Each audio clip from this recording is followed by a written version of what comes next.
قدرمنو بیا تاسو ته هرکلی وایم. پروګرام ادبزار دی او زه ستاسو ملګری یم ثاقب افریدی. پروګرام کې در سره افسانه شریکوم او دغه افسانه یو ځل بیا ما انتخاب کړې ده د کتاب تا سره خبرې نه. او دغه کتاب د تا سره خبرې د ډېر ښه لیکوال، د ډېر ښه افسانه نګار ښاغلي طاهر افریدي او دغه افسانه ما وړاندې هم ویلې وه، خو ملګرو به اکثر رانه غوښته.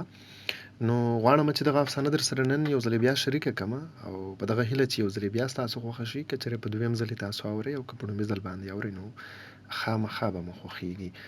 نو افسانه شاملوم در سره. یو موټی سړی.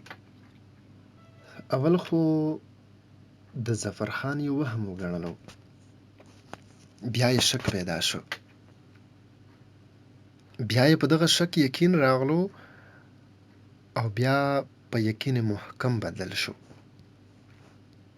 او ظفرخان چې د ژوند په تیرو 40-50 کلونو یو زغلند نظر واچولو او پس ته یې په 80 او یا کلونو پام وکړو او وروستو حال ته راغو، نو دغه پوخ یقین نور هم پوخ کلک او مضبوط شو چې هغه په رښتیا یو موټی سړی دی او یا په یو موټی سړی بدل شوی دی. یو وخت هم و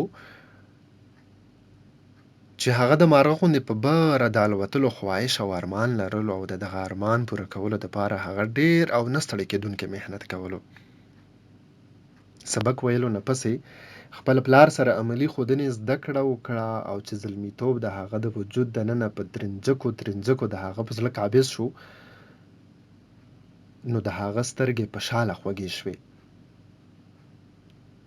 او هغه په ټکي داسې محسوس کا لکه هغه شاله د تورو غبرګو سترګو د بڼو د غبرګو غشو ښکار شوي وي. د شاله سترګې او باڼه د هغه په زړه داسې ښخ شو چې که شاله به هر څو هم په وار او په کلار سترګې پورته کولې، خو د ظفر خان زړه به جوبل زبېرګی وکړ. او دغه شان د شاله مینې د هغه ټول تصور او ټول خیالونه د شاله نرۍ مسکا، پستو خبرو او په خواږه نظر کتلو په خپله قبضه کې خوندي کړي وو. او چې کله شاله د ظفر سره د ژوند د لارې د سفر ملګرې شوله، نو د ظفر د بره الوتو تر لرې ګرځېدو او د ژوند په مخه وړاندې بوتلو هوس یې بیا سر راپورته کړ. او دغه هوس یې دومره زیات شو چې که د ورځې به په کار بوخت و، نو د شپې به د شاله د ځوانۍ او د وجود په دام کې ګیرو. او په داسې حال کې به هم کله کله په خوږه شکایتي لهجه کې ووی، کله خو کور هم ورځ دوه دمه کوه. او ظفر به ورته ووی، زما دمه آرام بس دغه دی چې کله هم بهر نه کور ته راشم او ستا د مسکو شونډو او سرو اننګو ته وګورم، نو داسې محسوس کم لکه دې ښکلي ښایسته کور کې تازه سپرلی راخور شوي وي. ظفر خان که د شاله سره مینه کوله، نو بل خوا د ژوند په چل هنر هم ښه پوهېدو او هغه ته د دې هم پوره احساس وو چې بریالیتوب بس په دې کې دی چې مسلسل کار محنت ته ملا وتړي. او ځکه خو هغه یو داسې کار ته لاس اچولی و چې د اسمان وسعتونه یې د خپو لاندې کړي وو. هغه به چې د ختیځ نه قدم پورته کو، نو په لویدیځ به یې کېښودو او چې د سهیل نه به والوتو، په قطب به یې وزرې راټولې کړې. زر او دولت ډېرېدو او حرص هوس زیاتېدو.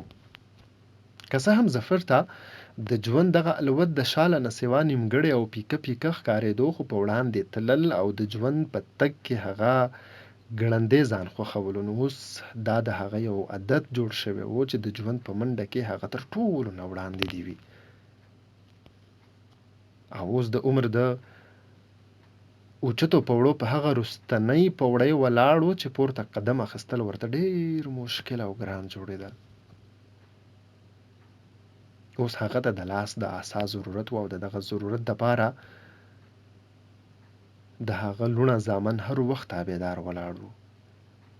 د هغه لوڼه زامن واده شوي وو او اوس هغه د نمسا نمسو نیکه جوړ شوی و. خو هغه بابا زموږ خیال دی چې اوس تاسو کور کې لږ ارام وکئ، اوس کار دپاره مونږ شته یو، تاسو بس دعا کوئ. مشر زوی ورته هغه وخت ووایي چې کله ظفر خان د یو بل الوت دپاره وزر سنډل او سفري کاغذونه یې تیارول. او که نه جعفر خان بچی مې ښه وایي، اوس دغه پاتې شپې ورځې په کور تېرې که. او ظفر خان د شاله مخ ته داسې نیغ وکتل لکه د ټول ژوند ارماني خبره یې لا نن کړې وي. اوس هغه داسې محسوس کا لکه د هغه لوړ دنګ قد راټول شوي وي او رالنډ شوي وي، او چې هغه د ارد کور غولي کې کېدونکي لمر ته ودرېدو او د خپل قد سوري ته یې وکتل، نو باور یې راغلو چې د هغه د لوړ قد لوړه نیغه ونه راکاږه شوې ده، او چې هغه د شاله د تګې او زهرجنې خبرې تریخوالي ته پام وکړو، نو لکه حقیقت او رښتینولي آینه کې ورته د خپل ماضي او د حال روڼ تصویر ښکاره شوی وي. هغه د کور د غولي په شا راستون شو او کوټې ته دننه لاړو، او د خپل بیګ نه یې خپل ټول سفري کاغذونه راوویستل او د کمرې نه په توندۍ بهر راووتو.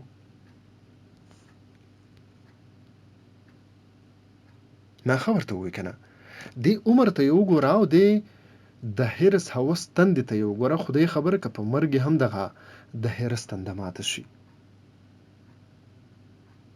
د شاله د زهرو ډکې وینا د هغه په سماعت سکروټې غورځولې، او هغه فکر کولو، خو هغه نه پوهېدو چې د شاله د شاتو نه خوږه مینه په زهرو ولې ترخه شوله. هغه نه پوهېدو چې شاله په بچو او په ډیر مال دولت او جایداد غاویره وه، او که هغې د هغه نه څه پخوانی بدل اخلي،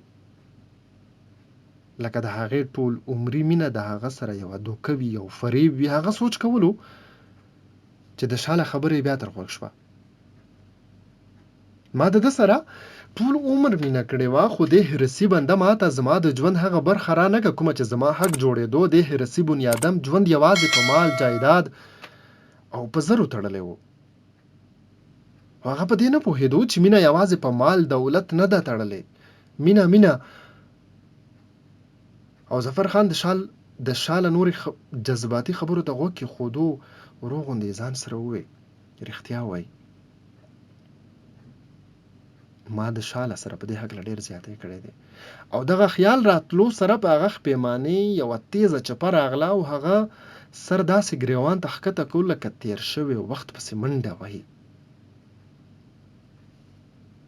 هغه د کور غولي کې یو ځل بیا ودرېدو او خپل لوړ سوري ته یې وکتل، او هغه محسوس کا چې د هغه د سوري عکس نور هم ورکوټې شوی دی، او د هغه اوچت سر نور هم راښکته شوی دی. هغه خپل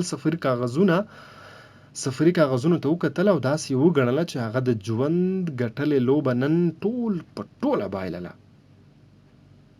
نو د احساس سره هغه لاس کې نیولي ټول سفري کاغذونه په ځمکې داسې بجه ګزار کړه چې توند او تیز باد ټوکړې لکه د چرچڼو د بڼو یو خوا بل خوا والوزولې. او چې د هغه په دې حرکت د شاله نظر پرېوتو، نو په منډه کې چغه کا، یا سړیه دا دې څه وکړه؟ خو ظفر خان هیڅ ځواب ورنه کو، او پاتې کاغذونه یې د بینکونو، د هوایي جهاز د ټکټونو او د پاسپورت سره رنځ کړل، او بیا ډېر په مطمئن انداز لاس کې نیولې کونټې په زور لاړ، د غولي دیوال سره د ګلونو د کیارو سره کرسۍ باندې راټول کېناستو، او په کرسۍ کې خپې داسې اوچتې کې چې د کور د دروازې نه شاله او د هغې زامنو بچو ته بیخي یو موټی سړی وښکارېدو.